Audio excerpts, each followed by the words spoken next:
chasse de tête. On m'a dit si, c'est ça. Voilà, ça pourra nous expliquer éventuellement.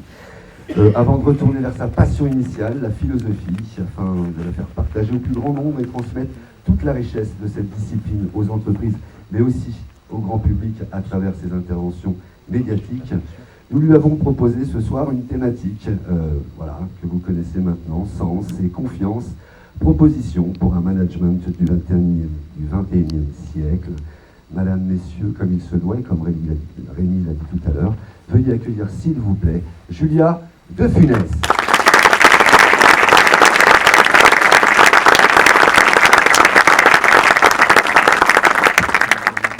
Bonsoir à tous. Alors on a 45 minutes à peu près, et puis on aura un temps d'échange et de réponses, de questions et de réponses, pardon. Vous savez, je suis inquiète depuis les mots que vous avez prononcés là, parce que j'ai l'impression qu'il y a beaucoup d'attentes et vous allez être déçus, parce que je n'ai aucune proposition ni aucun conseil, je ne manage pas, donc je n'ai pas la prétention de conseiller les managers que vous êtes. Simplement, j'ai travaillé en entreprise plusieurs années, je travaille quotidiennement dans les entreprises, donc j'observe un certain nombre de choses, mais je n'observe que sous le prisme philosophique, et la philosophie, comme vous le savez sans doute, n'est pas du tout la même chose que la science. La science recherche le vrai, la vérité.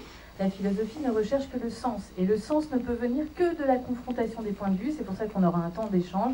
Contredite-moi le plus possible. Rien de ce que je vais dire là n'est vrai. J'espère que tout n'est pas faux non plus. Mais enfin, c'est vraiment de la recherche des hypothèses. Et vous serez sans doute très certainement pas d'accord du tout avec beaucoup de mes points de vue là. Donc j'émets des avis, j'observe la vie d'entreprise, je vous fais part de mes hypothèses, mais c'est tout, il n'y aura aucun conseil, aucune proposition, aucune prétention de ma part sur ce sujet-là. Alors, pour commencer, je vais quitter un peu le monde de l'entreprise, parce que je remarque que l'entreprise n'est que le catalyseur finalement de ce qui se passe dans la société. Encore plus aujourd'hui, j'y reviendrai, parce que l'entreprise est devenue une nouvelle transcendance, j'expliquerai pourquoi. Mais en gros, elle récupère les idéologies qui sont présentes dans notre pays, dans notre quotidienneté.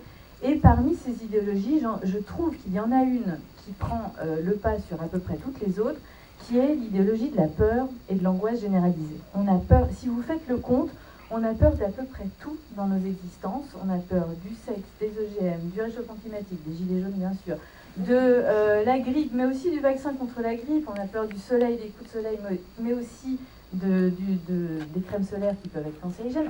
Vous faites la liste, on a peur de tout. Il suffit de voir les films éco-catastrophiques à longueur d'écran pour se rendre compte qu'on vit dans un climat excessivement anxiogène.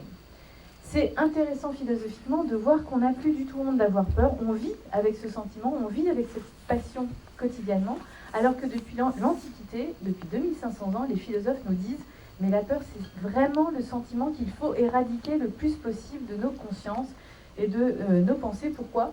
Parce que la peur altère les représentations. Quand on a peur, on ne voit plus la réalité exactement telle qu'elle est. On le voit bien quand nos enfants ont peur dans le noir le soir. Ils voient le placard de l'armoire de la chambre légèrement bouger, ils voient des ombres